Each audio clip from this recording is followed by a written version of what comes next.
Hi everyone, this is Kalirika. Some of you may recognize my name from way back. I used to be a member of ARM, Tales Melody, back in 2010 and 2011. I did a lot of musical analysis back then, including splitting out vocal tracks for almost the entirety of Tonelico 1. I have decided that since this music has really never left me, that I am going to start this new series of vocal and musical analysis for the songs in the game. So we are going to start with the music from Tonelico 1. We're going to move on to the side stories like the OVA and the Claire and Speaker drama CD. We're going to move then to Tonelico 2, the Coconut drama CD. Then we're going to move to Tonelico 3, the Archiel Ardor CD. We're going to move on to Ciel No Surge and Our No Surge at the end. So we've got a good 150 songs to go through. I'm going to try to do one about every week or two every week if I get really ambitious. But I like to not burn out from this. And so we're going to start. We're going to kind of try to go in order. I don't want to miss anything. So we're going to go in order on the CDs where the songs come from. So we're going to start with our Tonelico 1 Melody of Elemia. We're going to start with the music from this game first, as I mentioned. And because I want to not miss anything, we are going to start with the two concert CDs, side blue and side red. And we are going to start with concert side blue. The reason for that is because Harmonics Eolia, Singing Hill, is on concert side blue as the intro song to the game, whereas Exact Phantasmagoria is on concert side red. So it serves as a really nice bookend, and then we can get all the hymns and some of the bonus tracks in between. So let's start with that.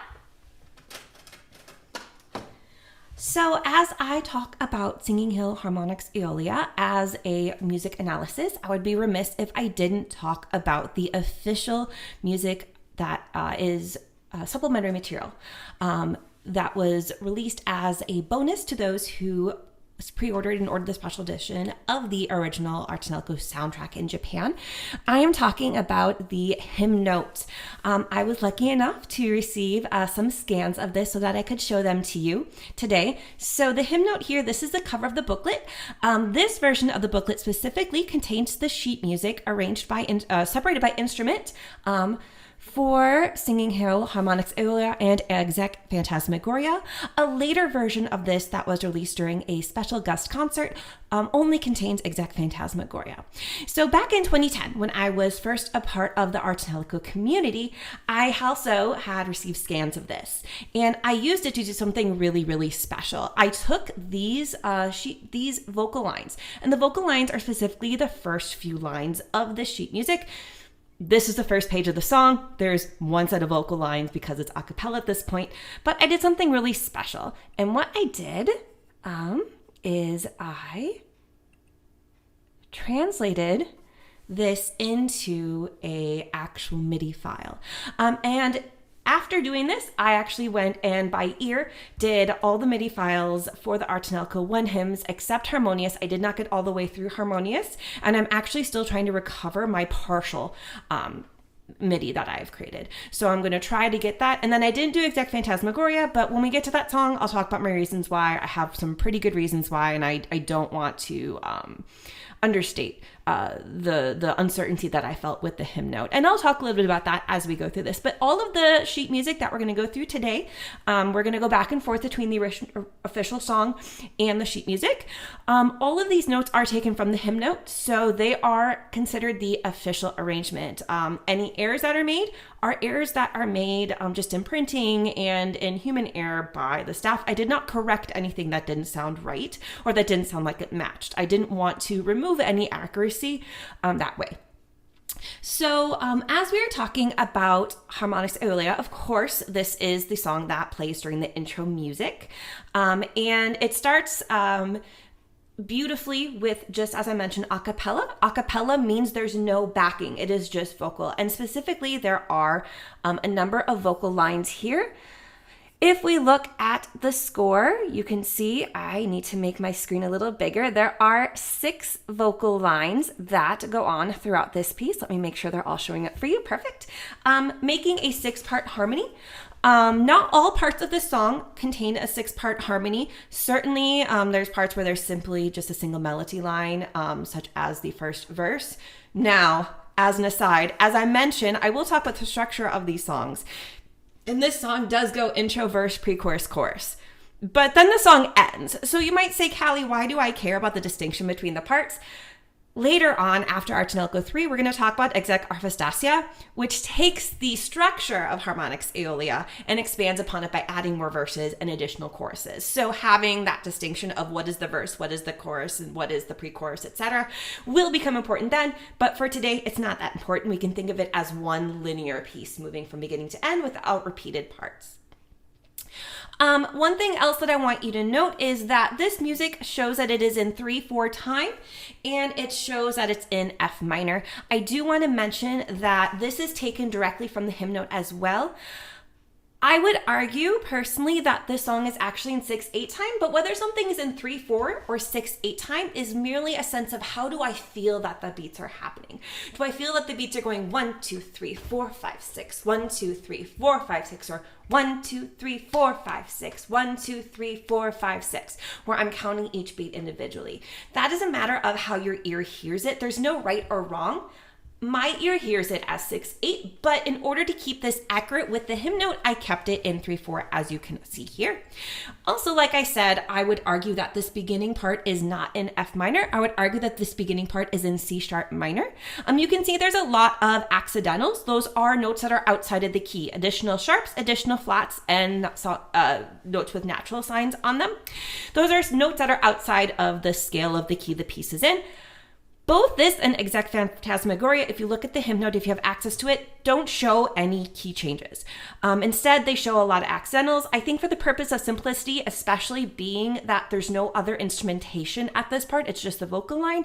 For simplicity, I believe they just kept it as what the key of the main song is, because right after this a cappella vocal part ends, it transitions into the key of F minor, which is what the rest of the song is in. So it just makes sense to keep it in that key. So without further ado, let's talk about the meaning of the song. I am not going to do a lyric analysis on this song specifically. There are a couple reasons for that. First, you can read the lyrics for yourself on the wiki or by watching a video that has the lyrics on it. And you can assign your own meanings based on the translation that is there. I also am not a Japanese speaker. I can speak very minimal rudimentary Japanese. There are already wonderful translations. I don't need to provide any awful translation that I would provide here. But I will talk just generally about the meaning of the song. The third reason is because, and this is unique to this song in particular, Akira Tsuchiya, the creator of the series and the director of the series, who also wrote quite a bit of the music, he had a blog around the time of our Tonelico 1 where he talked about a lot of different things, such as why he chose the singers, why he wrote some of the songs the way they did, and one blog post specifically talks about what he meant each line to represent. Not necessarily what the words actually say, but what the meaning of those lines are. And I really think that is much more informative than anything anyone could put in a video. So I really highly suggest that you look for that blog post or translation of that blog post and read what he says. What he says is really interesting. I believe the wiki, which has the lyrics and the translation of the song, not only includes the translation, but right below it includes that. Interestingly, the reason why he felt he needed to do this is because in addition to creating the conlang of Hymmnos, which appears in this song, obviously, right from the very first line, he also structured his Japanese lines oddly in a way that doesn't match the traditional Japanese grammar. And so they do appear, even to a natural Japanese speaker, kind of odd. Not that I would know, but that is what I've read. Kind of odd, and the words just aren't in the right order. Some of the tenses are off potentially. And so in order to, help the translation process for the natural speakers to be like, this is kind of what I think it says. Is that what it actually says? He provided that extra. And so I think that's really important context to have. In general, by the way, you see me looking over, I have over a page of notes for every song that I'm going to talk about. This isn't just Harmonics Eolia notes, so I don't want to miss anything. This is a really important project to me. And the people who love our Tonelico love it a lot. And so I don't want to do any disservices by missing anything huge. So meaning of the song is sharing feelings through songs makes people happy. And I think that's the message just in general for the Our Tonelico series. Music has such an important meaning and purpose. And in the end, happiness is an ultimate goal for anybody, I believe. And so for that meaning and purpose to meet that ultimate goal, I think is the entire point of what the music in our Tonelico is meant to be, what the purpose of the games is meant to be, and hopefully what you get from the music as well. I know some of the songs make me smile, some songs make me cry, but I feel like I am better off for having heard them. And I think definitely the Ravitales have succeeded in the programs that they have sung and the songs they have sung. So without further ado, let's start. We're going to go back and forth, like I said, between the official video. This is a 4K upscale. Certainly it's not in 4K in your corner of the screen here, but we're going to go back and forth between this video and the sheet music so that you can hear the distinct differences and I can talk about them. So let's begin with the beginning part, which, like I said, is the a cappella part of the opening.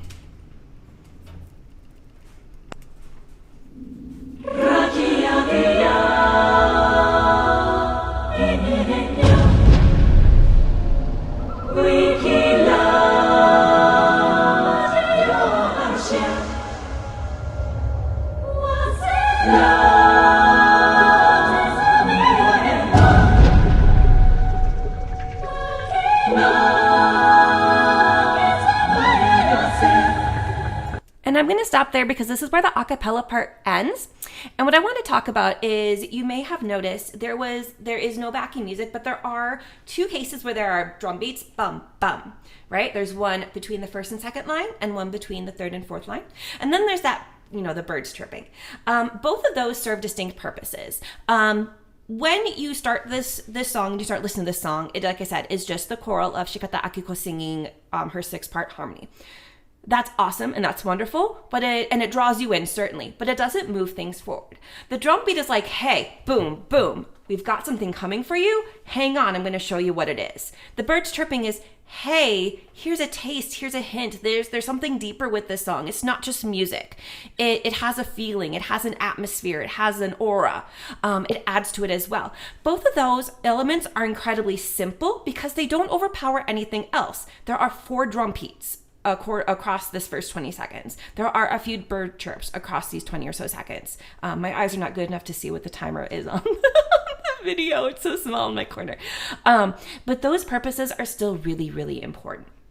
Now let's go through and listen to those parts from the official Hymmnote sheet music. Like I said, I did not correct anything that sounded wrong or sounded wonky. I wanted to defer to the official audio here, or the official arrangement here.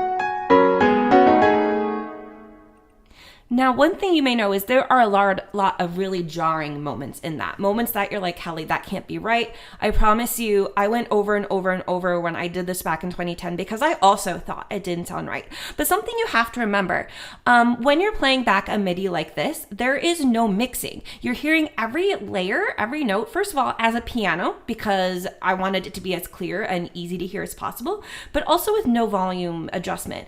There's no, the top line isn't louder and the bottom lines aren't softer like they are in the original mix. There's like a fighting going on, which is going to catch your ear the most.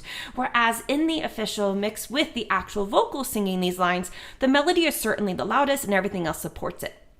In addition, dissonance in itself, which is what happens when you have notes that don't mix. So let's say I have a C chord here. That sounds really nice. That sounds natural. That sounds like it works. But let's say I make it, not. I guess that sounds okay, but that one doesn't. That is something called dissonance, when the notes don't sound right. Having a little bit of dissonance leads to contrast. It leads to your ears perking up and going, ooh, what's that? It leads to tension. And the goal in music is to induce tension and then release it as you resolve the melody and the lines. Now, I would say there's not so much of a resolution in these lines because the dissonance doesn't end. So that's why I wonder if there are actually mistakes in this. But if there are not, I assume it's just due to the mixing and that we can't hear it in the volume that it's intended to be. So that is why it sounds kind of odd. Also, the sheer number you saw as it went on, there's a lot of sharps, there's a lot of flats, there's a lot of accidentals, which is why I think it is not in the actual key. And if you look just at the melody line, it seems to end on a note it resolves to. I'm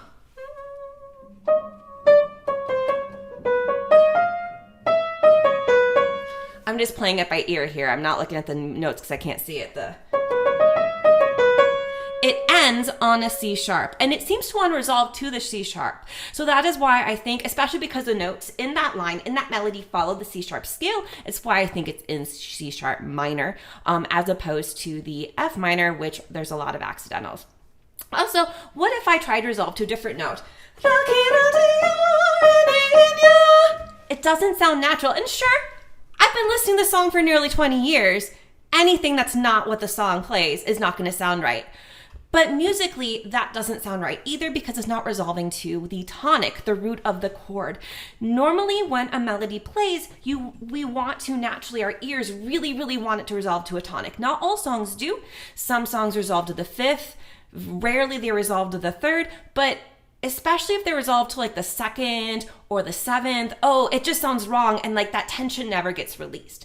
And so by resolving those lines to the C sharp, and that C sharp being the tonic, that's why even though there's dissonance going on and the accidentals going on, it still sounds like it works and it fits. So that is the reason why I'm arguing that this is in the beginning here is in C sharp minor.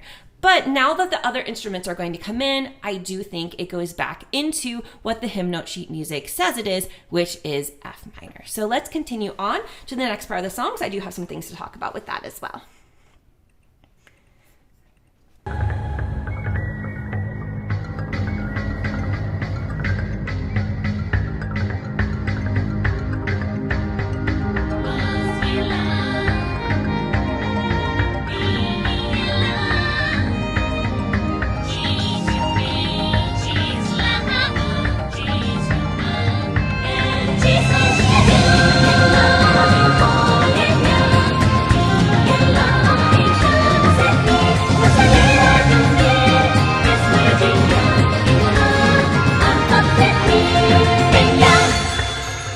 And of course, on our beautiful logo, I'm going to stop it here. Now, when we go through the sheet music of this part, I'm going to point out something. What I'm going to point out is actually indicated and shown on the sheet music. The Hymmnote actually did this. I like I said, I kept everything on with the exception of just breaking apart the vocal lines. If something was on a different line to start with, I kept it on different lines. But as we go through here, we're going to notice there's a call and response going on. They are on different lines of this. And if you actually listen, if you put, earbuds in and you take one earbud out, you'll notice that there is panning on those. The first line you can only hear in your left. The second line you can only hear in your right. And then they converge and you can hear them in both sides. And that is what I think is really interesting about that. The purpose of this song is, to show that, feelings and songs make people happy. Maybe I have a singer over here saying, hey, I'm singing and I'm really happy and I want to share my feelings with you. And someone's over here, hey, so am I. I'm really happy and I want to share my feelings with you. And by having that panning, it really induces that sense of, we're all coming together. And that certainly happens because then everything comes together in unison. And, we have, as you can see here, we're going to get into only, two parts, a melody and a single harmony, but it's going to expand back into the full 6 parts in just a moment. So let's listen and watch the sheet music here.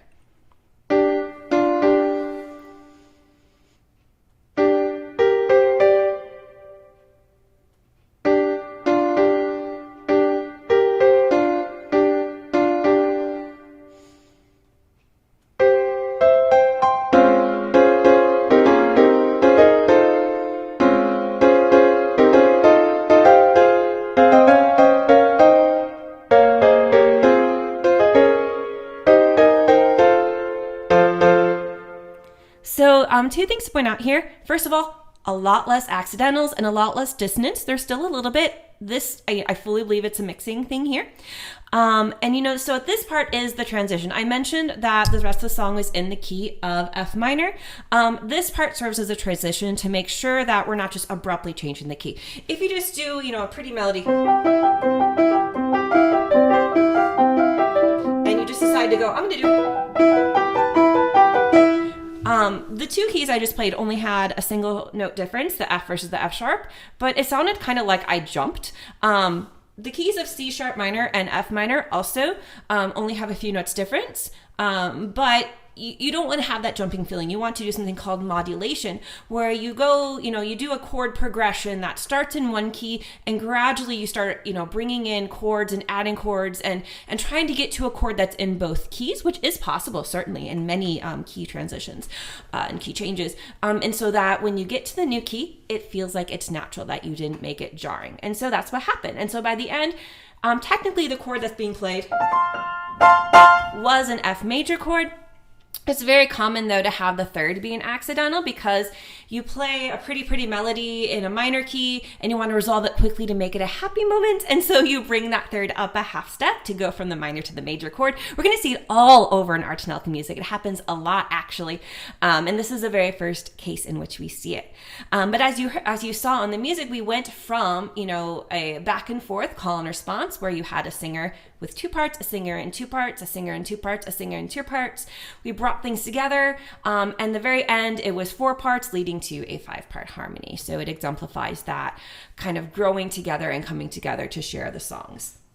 So now we're going to get to the verses. That was all the intro. We're going to get to the verses now, and the verses start with Shikata's vocal singing, and it's going to be the first lines of the song that we will hear in Japanese. All of the songs in art Tonelico are either... In the original art Tonelico, this changes, by the way, for our No Surge due to Orega joining the musical cast. But rest in peace, Orega. But for the majority of the games, the songs are in a combination of Hymmnote and Japanese.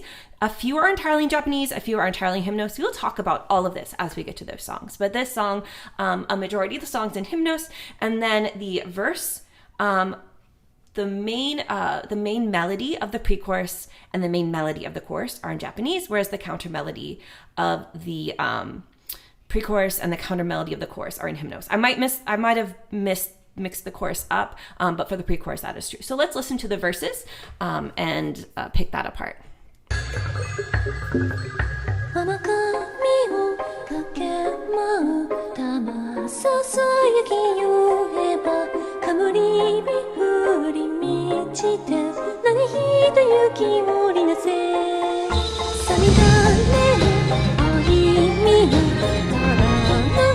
れる声は移ろい魚に届ける強さごめん Now this, the way that the pre-chorus, the verse here flows is why I think this is in 6/8 and not 3/4. Da-da. It has this very flowy, this very, you have the 8th note going to the downbeat. Da-da. You're very much leading to the 1 and 4. Whereas a 3/4 would emphasize the beats much more consistently across all 3 beats. And so until this moment, we kind of heard a little bit, but especially with the call and response section, stuff was offbeat.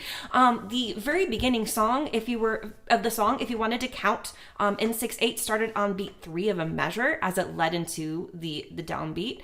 And so it wasn't really to this point that it became super, super clear that the 6/8 might actually be the correct choice, despite what the Hymmnote says. So let's take a look here at the sheet music. There we go. There are too many windows I'm going back and forth between. And so you can see it here.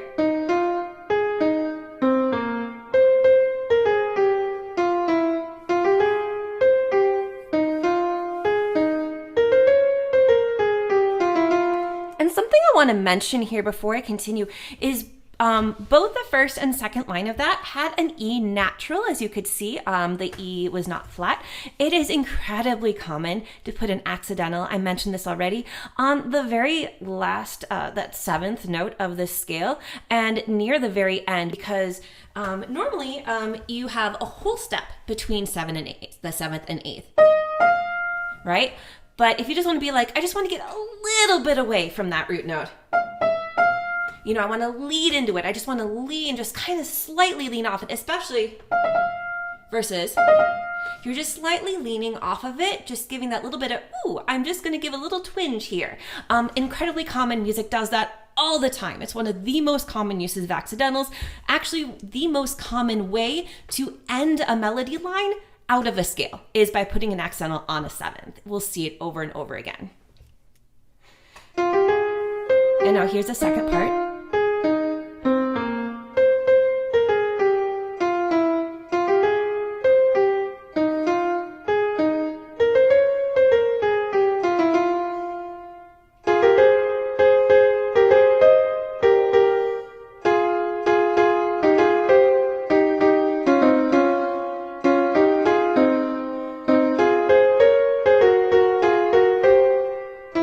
And notice at the very end, brought that accidental in again to lead into the next line that starts on the F. As you notice, if you look forward, it starts back on the tonic.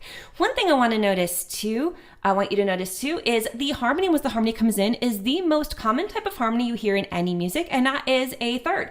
The easiest and most common harmony to write, if you are trying to write a song and you don't know what harmony to put in it, the standard harmony to put in is a third below the melody line. It's a great place to start. If your song is going to get more complicated, it's a great way to ease the listener into more intriguing and interesting harmony. And that's actually what's happening here. We're about to start another part of the song that has a counter melody. And so by having this easy to digest harmony, it's going to make the rest of it a little bit more palatable, because I already understand what's going on with the song. I don't need to really spend a lot of time digesting it. This third harmony is really common. And so that's why it is used here. Now we're going to get into the pre-chorus. The pre-chorus, we are going to have a second layer, a counter melody, and a whisper section. The whisper section is going to be in Hymmnote, and what it's going to do is, it's actually one of the rare cases in the entire series where Hymmnote is spoken rather than sung, which gives us really interesting. Unfortunately, we can't hear it really well to hear the pronunciation because it is whispered. But the goal of this is it's actually trying to execute code. You know, it's saying like, I'm going to bring you in, you know, I'm going to perform a flip-flop conversion on you. I'm going to, you know, here's the binary code, has, you know, the binary code as part of it. And at the end, I'm going to execute code to bring you into our Tonelico, exec, enter our Tonelico. And then everything fades out, as I'm sure you all know. And so to have that underneath and underlying, and then we use silence really effectively. So let's listen to that, and I'll analyze it a little further.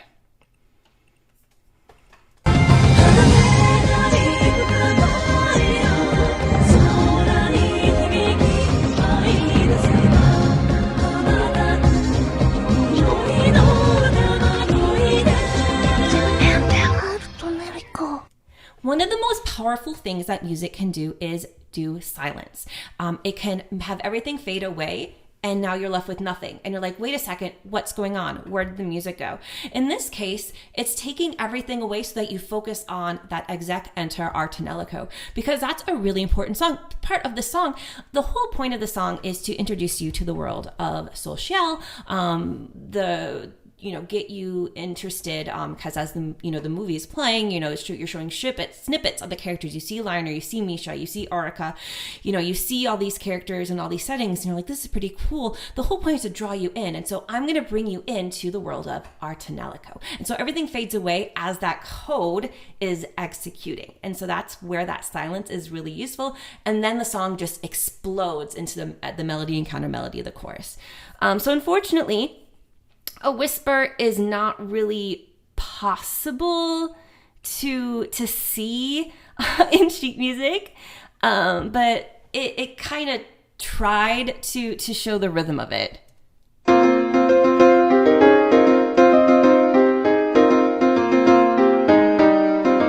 Actually, I think we went a little further.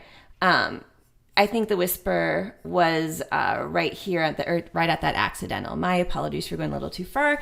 This is my first time doing these videos. We'll get better at them. I'll get better at them as we go on. Feel free to leave comments with ideas and suggestions to make things better. Talk about things I missed. Ask me questions about what I think about certain things.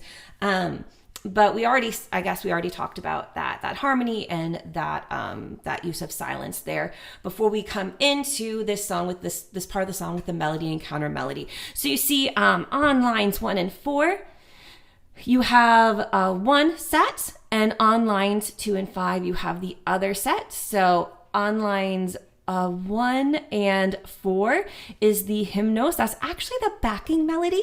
And on lines 2 and 5, I believe, is the Japanese. That's actually the main melody. Now, I know it doesn't quite sound like that in the actual mix if we listen to it. And part of that is because when we listen to music, we tend to focus on the higher notes because we generally assume that's the melody. You know, the soprano always gets a melody. That's always what we said in choir. Like, I was an alto. I was actually an alto too.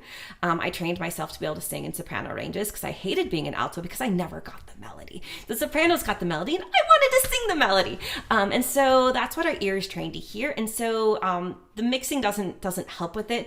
But certainly that's why you might say that is totally, I promise you, that is the melody, is the lower lines.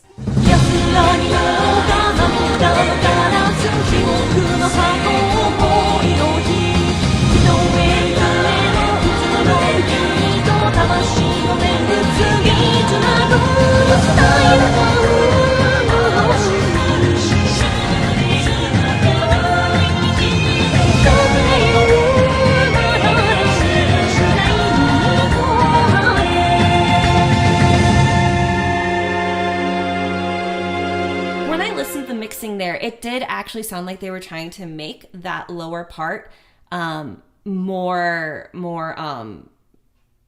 prevalent and more of a focus. It's really hard to go against years of programming where the harmony is lower than the melody.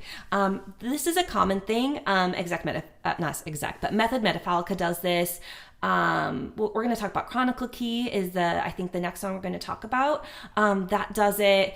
It's incredibly common in these songs because these songs push the boundaries a bit of music convention. The songs in the first game are a lot more standard. They follow much more structure, intro, verse, pre-chorus, chorus. Once we get even into the third game, things just get thrown out the window. Instruments that have no right belonging into a song this way. The verse has no right being in this part of the song. These notes don't go together. This harmony line makes no sense. That sort of thing is going to happen. But these songs, they all have their quirks and we have a lot to talk about, but they are honestly much more straightforward than the later songs. And so, here's just a taste of how we're going against the grain. We're putting the lower, what would normally be the counter melody, is actually the melody of the song. And so now we're going to look at, we're going to finish this up with the sheet music.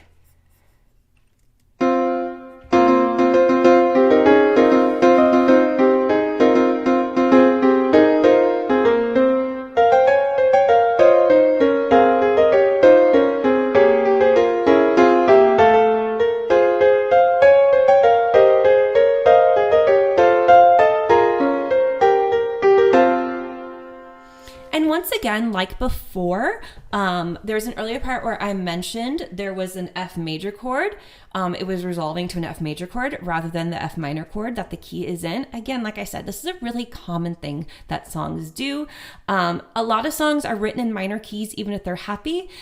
Just because it sounds more natural, more pleasing. A major key song sometimes sounds obnoxious, to be completely honest with you.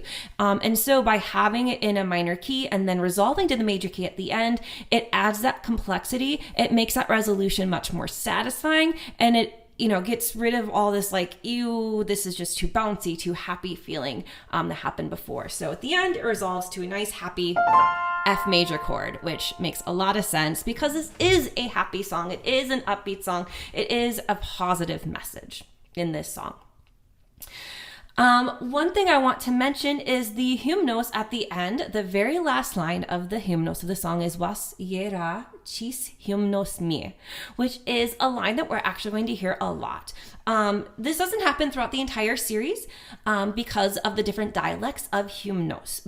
But in Tonelico 1, many of the songs start with something akin to Wasiarachis hymnos mi. Every line in hymnos starts with 3 emotion words. In this case, it's was, ye, ra. And then chis hymnos mi is actually the bulk of what's happening in the sentence. So the first 3 words are emotion words to set the stage of this is kind of how I feel about what the rest of the sentence is. So the first word is the strength of the emotion. And so was means very much. So I feel the strength of this emotion very, very much. Whereas a word like we, it means I feel it fairly much. And ra means I feel it so strongly it's putting me in a trance. So the was means I feel this very much. A ye for wasiera, chis hymnos mi, is I'm happy, which makes sense. This is a happy song. So I am feeling a happy emotion very much. And the second and then the last emotion word is the duration of the emotion. Ra, I want this feeling to last, which makes sense. I'm feeling really happy. I'm feeling the strength, the happiness I'm feeling is very much, and I want this feeling to last, which makes sense because the singer wants to share this with everyone around them. So, and then the chis hymnos mi is to become a song. Is one translation that I saw a lot back in the day. I know there's other interpretations of chis hymnos mi, but that was the one that I always really understood. So the singer here very strongly is happy, wants that happiness to last, and wants to share that, become the song, sing the song and become it and embody it and really like share that with everybody else. And so that is the meaning of the emotions that are present in the song. Now, certainly, the music starts with the raki, different hymnos. That modify, some of the emotion words modify just that line. The wasiarachis hymnos mi is often, or that kind of line starts the song and kind of sets the stage. So that's why I picked that at the very, very end to talk about today, because it is a line we're going to see a lot of, and I really think it exemplifies what the emotions of this song are. So we've gone through the analysis of Singing Hill Harmonics Eolia, a very short song, but there's a lot to go over and unpack with this song. What I'm going to do now at the end is kind of give a little bit of what this song means to me. As I go through these songs, I'm going to like some of these songs more than others, and I don't want my own personal feelings and how much I like each song to affect the quality of the analysis. I don't want to be like, this is my favorite song, guys, so we're going to really, really, dig into this, and I don't care for this. We're just going to listen and just kind of jive and back off. But with this song being the very first song that you hear in the game, it often is the very first Tonelico song you hear, period. When I first put the Tonelico 1 disc, this one right here, when I opened this case up and I grabbed this disc and I put this in my PlayStation, I didn't know what I was going to get. This was just another RPG. Someone said, hey, you have a PS2, you're in college, you have a lot of free time, why don't you play this game? I had homework to do that day. I was in my junior year of college, studying to be an engineer, something I now I teach math at university. I did not become an engineer. I did not enjoy it. And even at that point, I knew I wasn't enjoying it. I was actually kind of at a low point in my life. And I put this in, just thinking this is just another game, another JRPG. I was going to grind a bit, have fun, maybe laugh, maybe cry, and then move on. Tonelico 1 and 2 were out, 3 was not out yet. This was April of 2010. I actually looked back to find the date. And I put this in, and I said, I'm going to watch an intro video to give myself something to look forward to after I finish my homework. And I put it on, I watched that intro video, and I let that intro video loop for 2.5 hours while I did my homework. And I only stopped because I had to go to class. Because this song, I couldn't process it. It was so different and so special. And here I am now, 16, 17 years later, talking about how much I love these games. So obviously, it had a big effect. This one song was enough to get me here. So I'm sure a lot of you have stories just like this about this song in particular. I'd love to hear them. And I hope you enjoy this journey that we're going to go down together over the next couple years as I sit and analyze every single our Tonelico vocal song. This is going to be a lot. I'm actually a little scared. I already have 17 pages of notes covering the 2 concert side albums. We'll see where we go. I'll see you next time. Feel free to comment. I'll reply to every comment that I see. See you next time.